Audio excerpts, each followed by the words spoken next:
بعد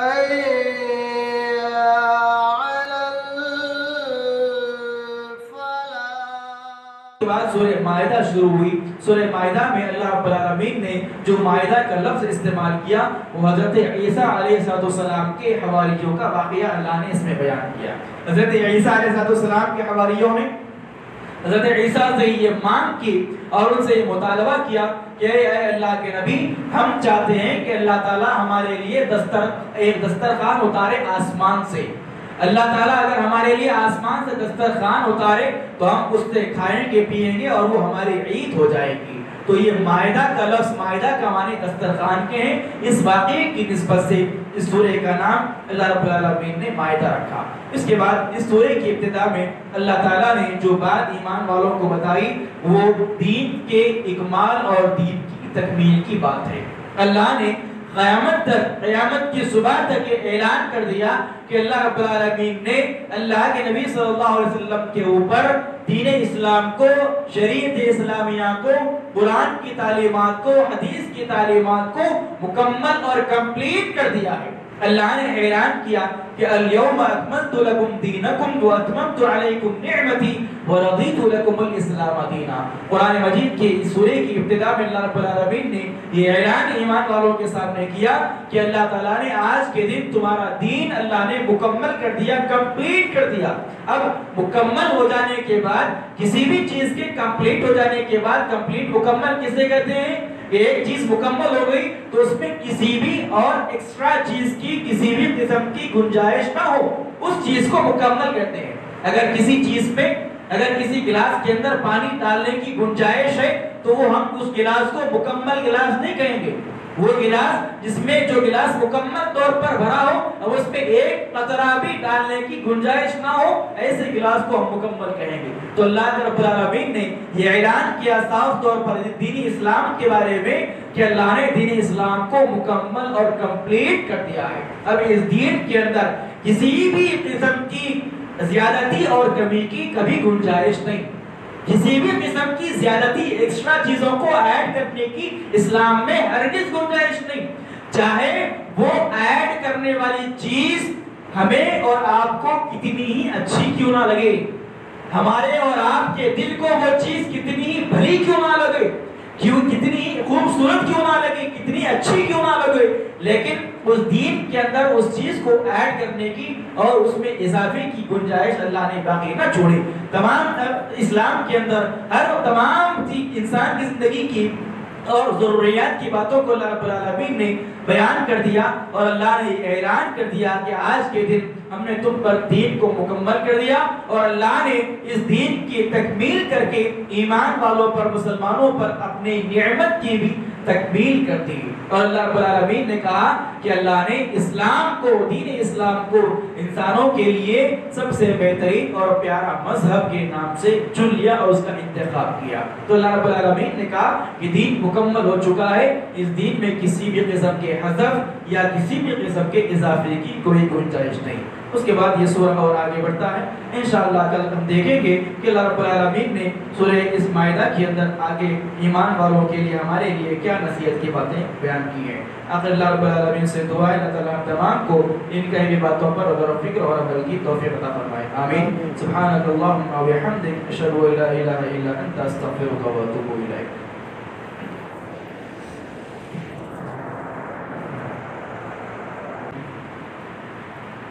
اللہ رب العالمین نے سورہ مائدہ کی ابتدا کے اندر شعائر اسلام کے بارے میں ایمان والوں کو تعریف دی. اللہ نے کہا کہ یا ایھا الذین آمنوا لا تحلوا شعائر اللہ، کہ ایمان والو اللہ تعالیٰ کے شعائر کی بے حرمتی نہ کرو. شعائر کا مطلب اللہ دین کی، اسلام کی پہچان، کسی بھی قسم کی پہچان کو، علامت کو شعار کہتے ہیں، اسی کی جمع شعائر ہے. تو اللہ نے کہا کہ شعائر اللہ یا شعائر اسلام کی بے حرمتی اور بے عزتی کرنا یہ کسی ایمان والے کے لیے جائز نہیں.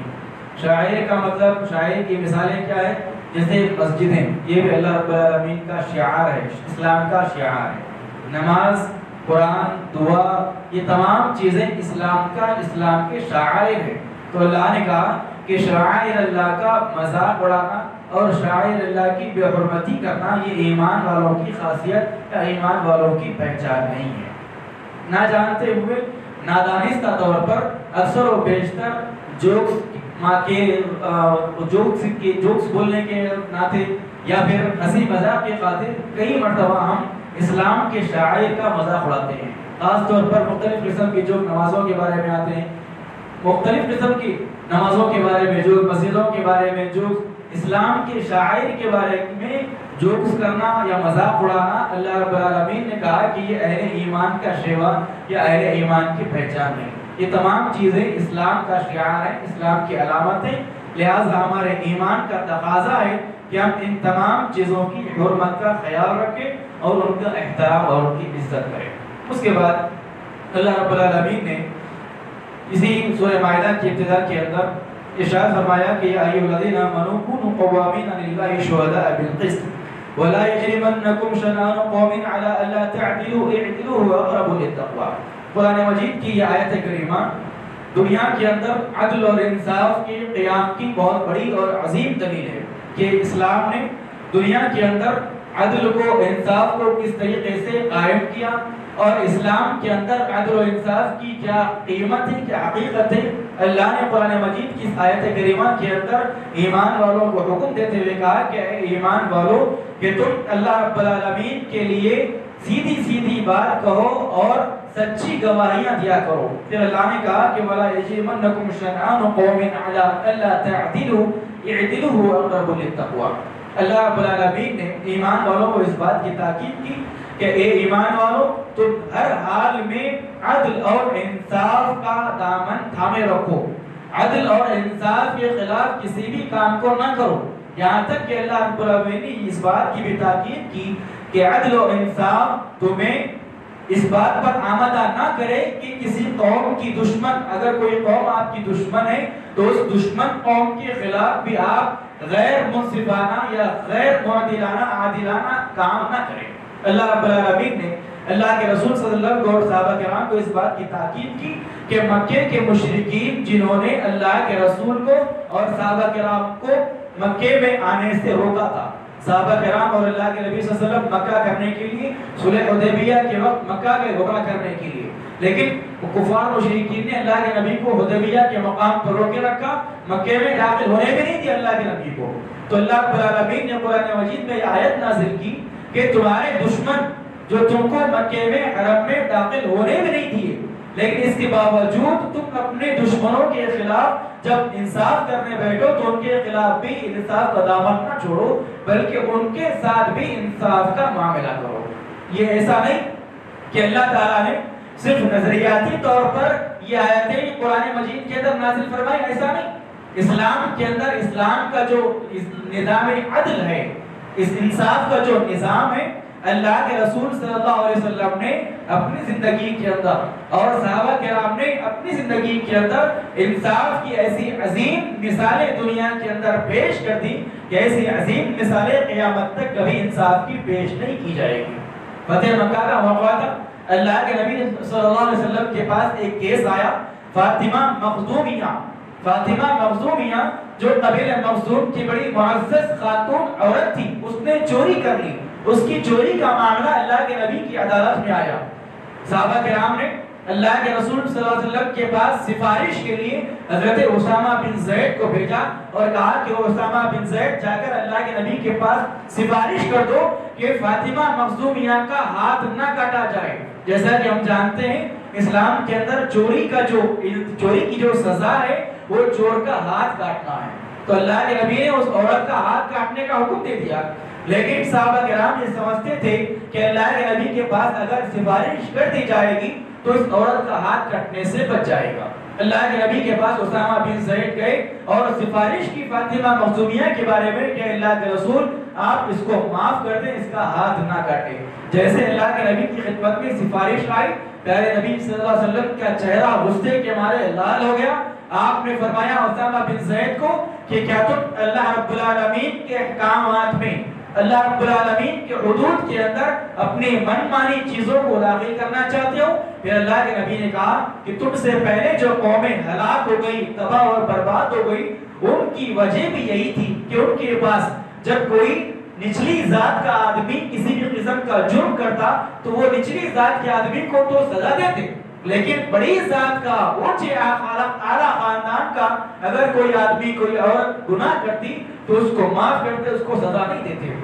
پھر اللہ کے نبی صلی اللہ علیہ وسلم نے اس موقع پہ ایک عظیم تاریخی جملہ قرآن اور اس حدیث کے اندر بیان فرمایا۔ اللہ کے نبی نے آپ نے کہا کہ فاطمہ مخزومیہ کی جگہ پر اگر فاطمہ بنت محمد یعنی میری بیٹی فاطمہ بھی اگر چوری کرتی تو آج کے دن میں اس کا بھی ہاتھ کاٹتا۔ تو یہ عدل و انصاف کا جو قیام اسلام نے اور اللہ کے رسول صلی اللہ علیہ وسلم نے دنیا میں پیش کیا، یہ ایسی مثالیں ہیں کہ ایسی مثالیں دنیا میں کبھی عدل و انصاف کی پیش نہیں کی جائے گی۔ تو اللہ رب العالمین نے عدل اور انصاف کے ساتھ ہر قسم کے معاملے کو کرنے کا ایمان والوں کو حکم دیا۔ ہم میں سے کوئی بھی آدمی کسی بھی معاملے کے اندر جب عدل و انصاف اور فیصلہ کرنے کی باری آئی تو عدل و انصاف کا دامن تھامے رکھنا یہ ہم ایمان والوں کے لیے ضروری ہے۔ اس کے بعد اللہ رب العالمین نے آدم علیہ السلام کی دو بیٹوں کا تذکرہ کیا کہ جنہوں نے اپنی اپنی قربانی اللہ کے رسول اللہ رب العالمین کے سامنے پیش کی۔ اللہ نے ان میں سے ایک کی قربانی کو قبول کر لیا اور دوسری کی قربانی رد ہو گئی، اللہ نے اس کو قبول نہیں کیا۔ تو جس کی قربانی اللہ نے رد کر دی، جس کی قربانی قبول نہیں ہوئی، اس نے اپنے اس بھائی کو قتل کر دیا کہ جس کی قربانی قبول ہوئی تھی۔ اللہ رب العالمین نے اس واقعے کو بیان کیا اور بیان کر کے یہ بتانا چاہا کہ دنیا کے اندر حسد ایک ایسا مرض، ایسی بیماری ہے کہ حسد کی وجہ سے آدمی اپنے عزیز، اپنے سگے بھائی کا بھی قتل اور خون کر سکتا ہے۔ اللہ رب العالمین نے یہ واقعہ آدم علیہ السلام کے دو بیٹوں کا بیان کیا۔ یہ دنیا کا سب سے پہلا قتل تھا کہ جو آدم علیہ السلام کے ایک بیٹے نے ان کے دوسرے بیٹے کا کیا۔ اللہ کے رسول صلی اللہ علیہ وسلم نے ارشاد فرمایا کہ قیامت تک جتنے بھی قتل دنیا کے اندر ہوتے رہیں گے، اس قتل کا ایک گناہ کا ایک حصہ اس آدم علیہ السلام کے بیٹے کو ہمیشہ قیامت تک ملتا رہے گا کہ جس نے دنیا کے اندر سب سے پہلا قتل کیا تھا۔ اس کے بعد اللہ رب العالمین نے قرآن مجید کے اندر اسلام کے اندر امن اور اسلام کے اندر شانتی اور پیس کی جو اہمیت ہے اس کا ایک عظیم نسخہ اللہ رب العالمین نے قرآن مجید میں اس واقعے کے بعد بیان کیا۔ اللہ نے کہا کہ من قتل نفسا بغیر نفس او فساد فی الارض فکأنما قتل الناس جميعا ومن احیاها فکأنما احیا الناس جميعا۔ اللہ رب العالمین نے کہا کہ جو آدمی دنیا کے اندر کسی ایک معصوم کا قتل کرتا ہے، ایک آدمی کا قتل کرنا دنیا کے اندر اللہ نے کہا گویا تمام انسانیت کو قتل کرنے کے مترادف اور برابر ہے۔ ایک انسان کا ناحق قتل تمام انسانوں کے قتل کرنے کے مترادف ہے۔ اور اللہ رب العالمین نے کہا کہ جس نے ایک انسان کی ایک جان بچائی گویا اس نے ساری انسانیت کی جان بچائی۔ یہ اسلام کا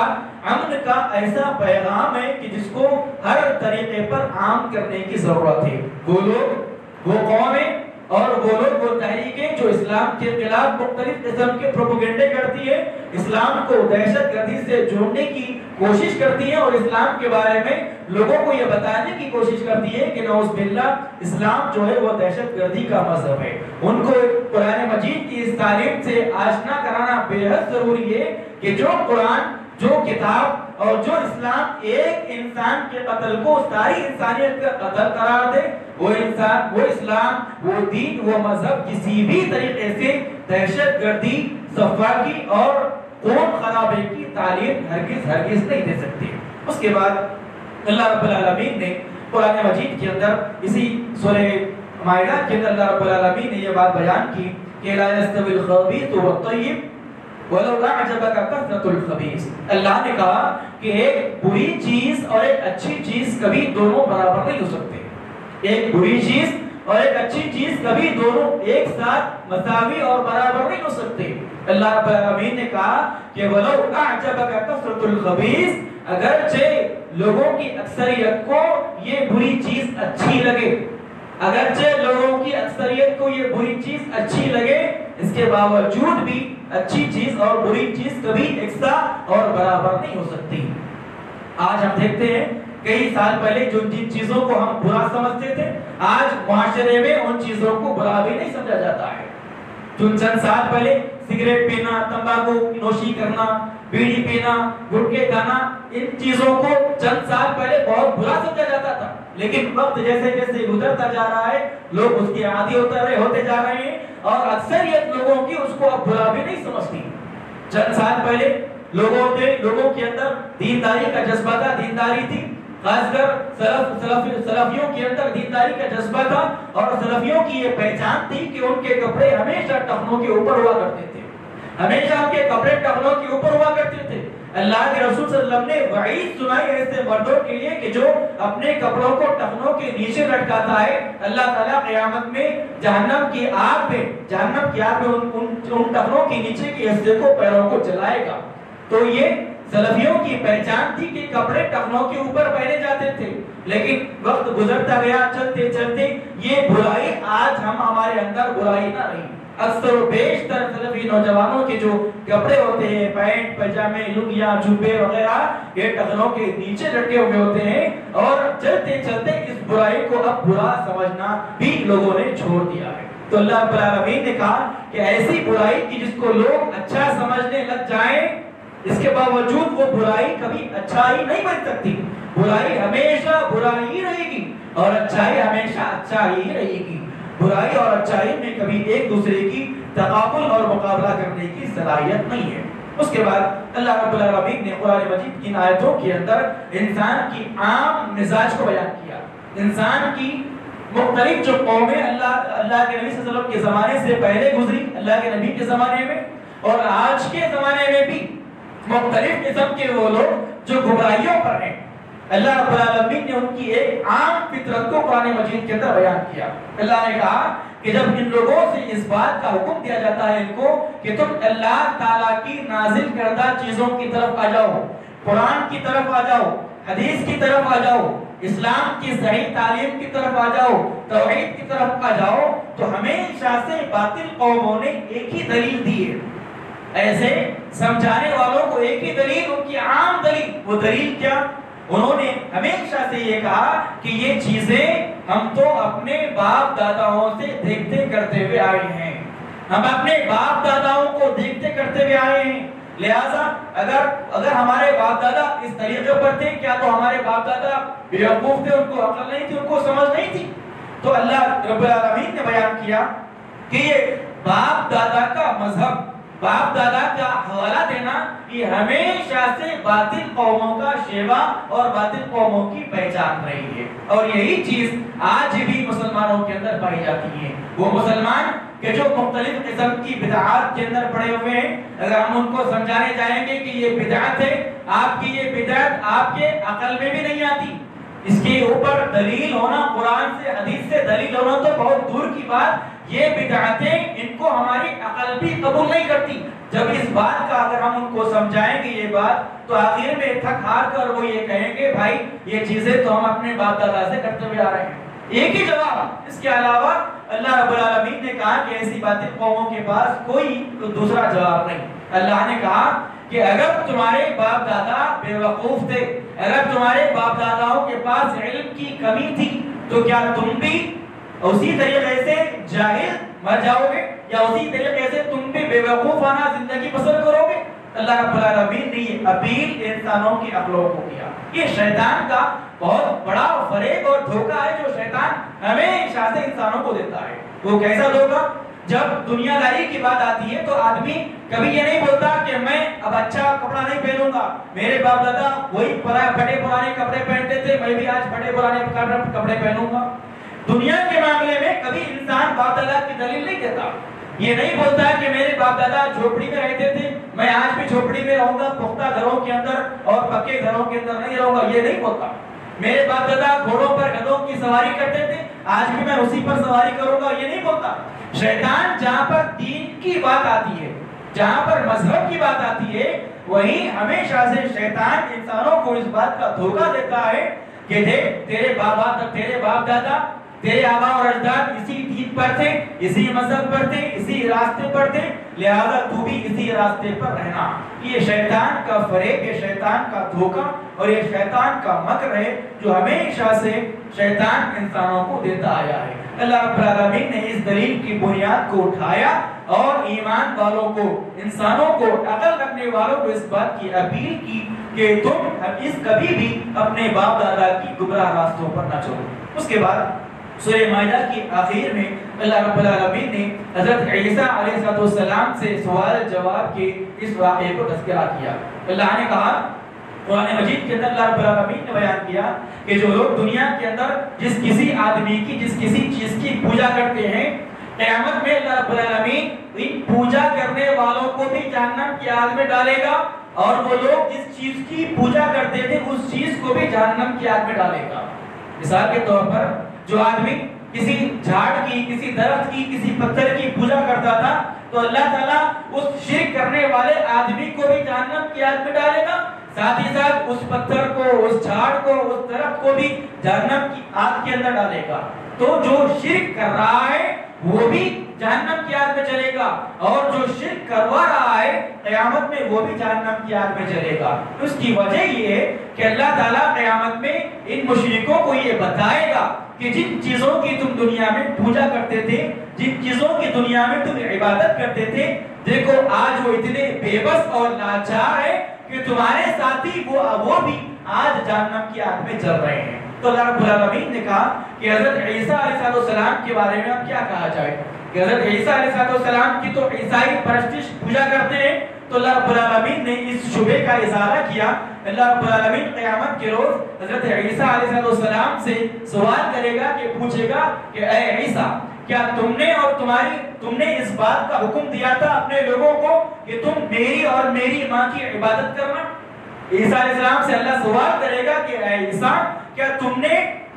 اس بات کا لوگوں کو حکم دیا کہ اللہ کو چھوڑ کر میری اور میری ماں کی عبادت کرنا، ان کی پوجا کرنا؟ حالانکہ اللہ رب العالمین بہتر طریقے سے جانتا ہے کہ حضرت عیسیٰ علیہ السلام نے ایسا نہیں کہا کبھی بھی، لیکن اس کے باوجود اللہ تعالیٰ حضرت عیسیٰ علیہ السلام سے سوال کرے گا۔ حضرت عیسیٰ علیہ السلام کہیں گے کہ رب العالمین تو بہتر جانتا ہے کہ میں نے کبھی بھی ان لوگوں کو، عیسائیوں کو اس بات کا حکم نہیں دیا کہ اللہ کو چھوڑ کر میری عبادت کرو، اللہ کو چھوڑ کر میری والدہ کی مریم کی عبادت کرو، ہمارے پاس آ کر پرستش کرنے کی میں نے کبھی ان کو تعلیم نہیں دی۔ تو اللہ رب العالمین اس سے معلوم یہ ہوا، یہ بتانا چاہا اللہ نے کہ وہ مشرک جو کسی چیز کی پوجا کرتے ہیں، کسی ولی کی، کسی پیر کی، کسی آدمی کی، کسی نبی کی پوجا کرتے ہیں، اگر وہ آدمی جس کی پوجا کی جا رہی ہے وہ ولی یا وہ نام نہاد ولی جس نے لوگوں کو اپنی پوجا کی دعوت دی، جو لوگوں کو اپنے پیر پڑوا رہا ہو، جو لوگوں کو اپنے پاس بلا رہا ہو، جو لوگوں کو اپنی دکان چمکانے کے لیے اپنے پاس آ کر شرک کروا رہا ہو، اللہ نے کہا کہ ایسا آدمی جو لوگوں کو شرک کی دعوتیں اپنی عبادت کی طرف بلائے، ایسے آدمی کو، ایسے لوگوں کو اللہ تعالیٰ قیامت کے روز جہنم کی آگ میں ڈالے گا، ان لوگوں کے ساتھ جو شرک کرتے تھے۔ لیکن وہ لوگ کہ جن لوگوں نے اپنی زندگی میں کبھی لوگوں کو اپنے طرف آنے کی دعوت نہیں دی، اپنے طرف شرک کرنے کی دعوت نہیں دی، لوگوں کو شرک کا راستہ نہیں بتایا، اور نہ اس بات کی تلقین کی کہ میرے مرنے کے بعد میری قبر کی پوجا کرو، میرے مرنے کے بعد میرے قبر پر تعمیر کرو، میرے مرنے کے بعد میرے قبر کا طواف کرو، میرے گزر جانے کے بعد میرے قبر پر نظر و نیاز کرو، اس بات کی جس کسی نے تعلیم نہ دی ہو، اللہ تعالیٰ ایسے لوگوں کو جہنم کی آگ کے اندر ڈالے گا نہیں، جہنم کی آگ کے اندر جلائے گا نہیں۔ یہاں پر